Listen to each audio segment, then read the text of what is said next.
So, I've spent the last few weeks working on my list of top 2019 smartphones, but I want to make it the most thorough, most complete video out there, so I need to test everything, or as close to that as I possibly can.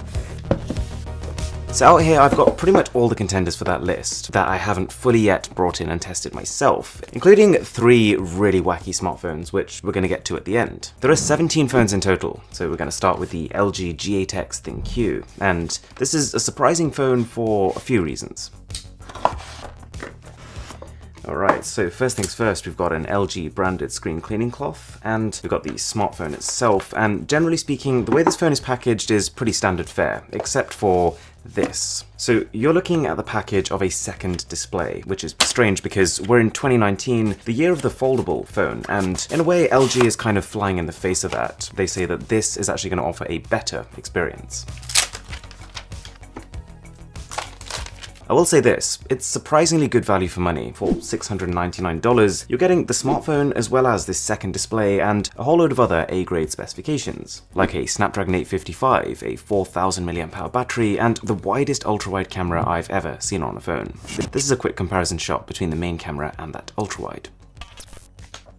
That is interesting. Look at this. And it doesn't feel bad either, it's like a really solid hinge. The Mi 9 Pro 5G, which from the name alone sounds pretty similar to the Mi 9 that was released earlier this year, but internally is completely rehauled.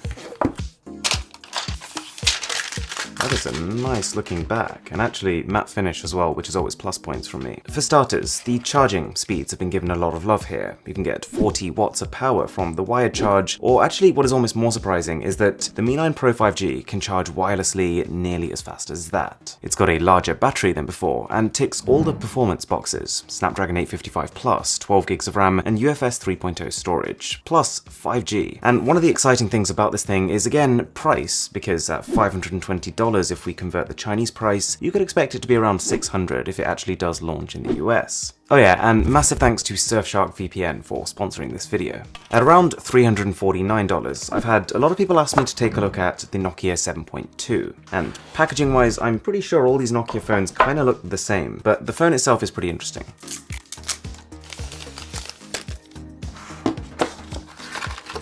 You get a 10-watt charger, which is not hugely impressive nowadays, and a pair of not so great looking earphones. The supposed highlights of the phone though are a 48 megapixel triple camera, Nokia's classic solid build quality, and the fact that it's on Android One. Nokia is developing a bit of a reputation for giving people a clean and secure version of Android, and being really prompt with updates. Also, on a bit of a side note, if you do enjoy straight to the point tech content like this, a sub would be amazing. Plenty more coming. Next up, the Xperia One, and I've actually used this phone a fair bit at various different events, but I've never had one in the studio. That is vibrant.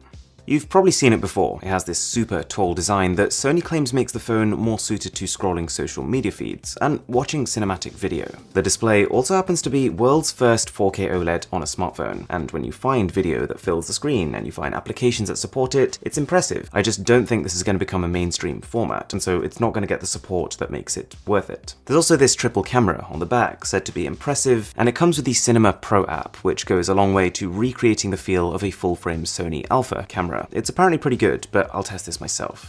By now, you've probably heard of Red Magic. They specialize in value-based gaming smartphones, and this right here is the top model they've ever made.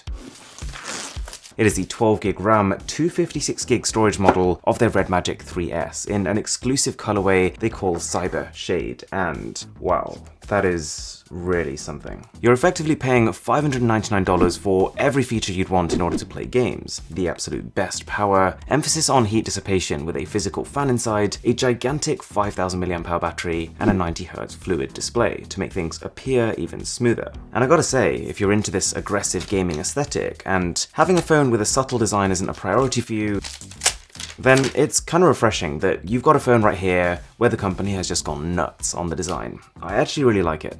So I'm a little late to the party with this one, but the Xiaomi Mi A3 is labeled by a lot of people as a safe bet. A phone that doesn't do a lot of things exceptionally, but does a lot of things well, and because I'd argue that's one of the most important things, I gotta use it. Okay, so in here, I believe there's a case. Oh, and not the standard clear TPU case. Oh, well, it's basically the same. It actually looks good though. Considering you can get one of these right now for around $170, it has three things that I think are really impressive. A, that you're getting a pretty massive 4030 mAh battery. B, that it's got a similar design and build quality to far more expensive phones. It feels pretty similar to the Xiaomi Mi 9. And C, that this is a Super AMOLED display, although one of the main caveats is that the resolution is only 720p. The OnePlus 7 Pro 5G, and this is basically exactly the same phone as the OnePlus 7 Pro, so I'm not going to say too much about this, just the fact that this year I think OnePlus has made some incredible smartphones, but also some pretty confusing ones. They've made some models only available in some regions, and their current naming convention is starting to fall apart a little bit, with their latest smartphone being called the OnePlus 7T Pro 5G McLaren Edition. Speaking of which, this is the UK version of this phone, which is not 5G. Like I said, weird. And of course, that does not change the fact that this packaging is incredible. This is one of the best packaged smartphones I've ever seen. Everything is just super elongated, and in fact, if we put this next to a standard smartphone box, you're looking at 1.5, almost 2 times the height. You're getting a special McLaren OnePlus Warp charger, the smartphone itself, which I'll come to in a second. There's a braided USB-C cable, and the way this package opens is actually from the bottom.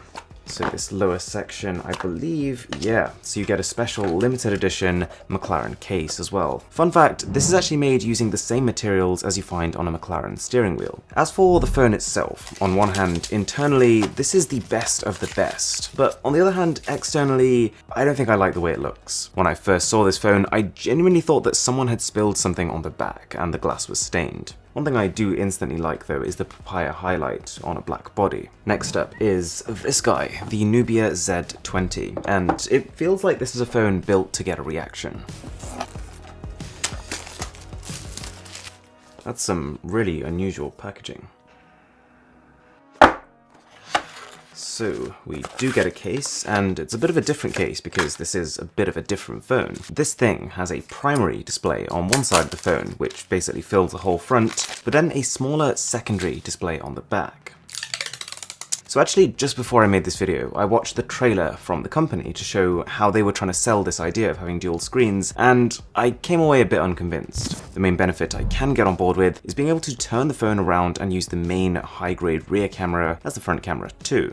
Then again, as with a whole load of other phones on this list, it is cheaper than expected, at around $600. The Axon 10 Pro is a smartphone I've seen surprisingly little coverage on, considering it's actually a bit of a beast. So, $549, and it's another one of these devices that falls into this new category of budget flagship phones, which I'm a fan of.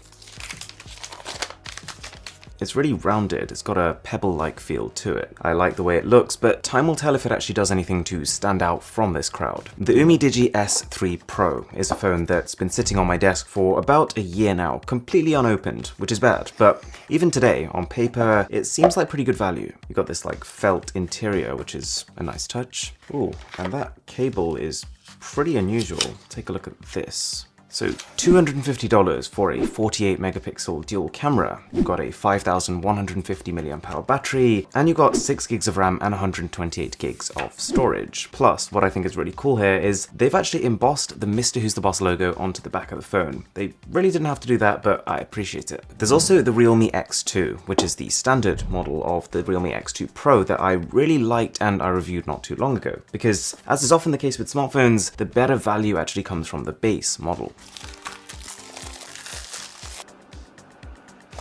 And packaging wise, it's pretty similar. The main difference being that instead of the 50-watt charger you get on the Pro, you get 30 watts here. So it's not going to have the ludicrous 30 minutes for a full charge that that phone did, but it's still going to be faster than most. Ooh, and interestingly, we've actually got a different color variant here. It's like a blue to purple gradient. And this one ends up costing around $330, so it looks promising. 2 more smartphones before we start getting weird. Oppo Reno 2. And let me tell you, it's pretty clear that Oppo knows how to package smartphones well. This is like a fine art. This is gorgeous presentation, and if we check the back, it says luminous black. And to be honest, I've got no idea what that's going to look like. And inside the box, we've got, of course, the smartphone on top, which is pretty tall looking. And below that, we've got one of the nicer looking smartphone cases, especially ones that are coming bundled with your smartphone, and some Oppo branded earphones. And the cool touch with these is that if you look on the inside, you can actually see they're green. So at around $550, this phone almost feels a tier above. It's got a front-filling display and one of the nicer general design aesthetics, plus a quad rear camera and the iconic shark fin pop-up on the front. The main caveat here is an upper mid-range Snapdragon 730G chip, but this chip is still quite geared for gaming. And then the Vivo V17 Pro, which is similarly priced and similarly spec'd. Whoa, that is nice. Also got a different style of case here. It is hard plastic, but with this kind of woven texture. One of the main differentiators is a dual camera pop-up that includes a main 32 megapixel selfie camera and then an ultra-wide as well. It's a pretty heavy phone. It is built using Gorilla Glass 6 though, so the upside is really good protection. Now, for some very special, very unusual smartphones, starting with the Q phone by a company you probably haven't heard of called CubeX. And apparently this is a glasses-free 3D smartphone. Please open carefully in case anything became loose during shipping. And let's open it up. That is better put together than I was expecting. I was half thinking that the phone would just be knocking around inside the box. Got a quick start guide, we've got a USB-C cable, we've got some very familiar looking earphones over here, and then a pretty unusual looking power brick over here. That's quite nice. It's only a 10-watt brick, but what's pretty cool is that you've actually got two USB ports on there to charge two things at the same time, just really slowly. And the device itself. You know what, it's a little messy, but it's not bad looking. There is almost no info at all on this phone on the internet, so I'm almost going in blind here. So the phone comes preloaded with a ton of 3D movies, and so just clicking on one of them, it's actually not bad. The effect is better than I thought it was going to be, although the resolution is a little lacking. There's also a 3D camera app, and it actually dynamically adjusts the amount of 3D depending on what the subject is. So I was expecting the effect to be a little naff, but it actually works as advertised. That doesn't change the fact that it's a bit gimmicky, but fair enough, CubeX, fair enough. And now, the Unihertz Atom, which I believe is world's smallest rugged smartphone. And I gotta say, this whole concept is just so cute. The packaging, everything here is tiny. Look at this little thing. And here is the smartphone with its 2.45-inch display. It's kind of impressive because even though a lot of corners have been cut to get to this dimension, a lot haven't. There's a fingerprint scanner built into the home button. You've got a IP68 water and dust resistance and a 2000 mAh battery, which considering the dimensions and the power draw of this device should actually last you a while. And saving arguably the absolute strangest device till the end, this is a phone from company ProTruly, which you've almost definitely never heard of. And it's not even from this year, it's just a really interesting phone that I never got round to unboxing. Right up top you can just see this little protruding camera module, and note that it's massive. Pretty much just standard packaging, charger, you've got earphones and a cable and instruction manual. But this phone has one major feature, you could call it one major gimmick, a 360-degree camera. It's a massive module, and you can see why the device never took off, but at the same time it's definitely a head turner, and it works as advertised. Surfshark VPN is pretty crazy value. Take a listen to this. You pay $1.99 a month and that gives you unlimited simultaneous connections. You probably already know that VPNs can keep your browsing anonymous, especially on public Wi-Fi, and that they can help you get around internet censorship in certain regions like China. But Surfshark does a lot more than that. As well as being able to connect to single locations, it also allows you to multi-hop or encrypt your data through two different servers at the same time. Surfshark can also scan online databases to make sure your emails and passwords haven't been leaked, and let you use something called Blind Search, an internet search tool with no logs, no tracking, and no ads. Two of the coolest things here are a built-in ad blocker, which lets you load pages faster whilst using less data, and the ability to access 15 different Netflix libraries from around the world. So check the link in the description and use the code BOSS to get an 83% discount and an extra month for free. So that's that. Thanks a lot for watching, and definitely stay tuned for the top smartphones video. It's going to be the biggest we've ever done on this channel. Catch you in the next one.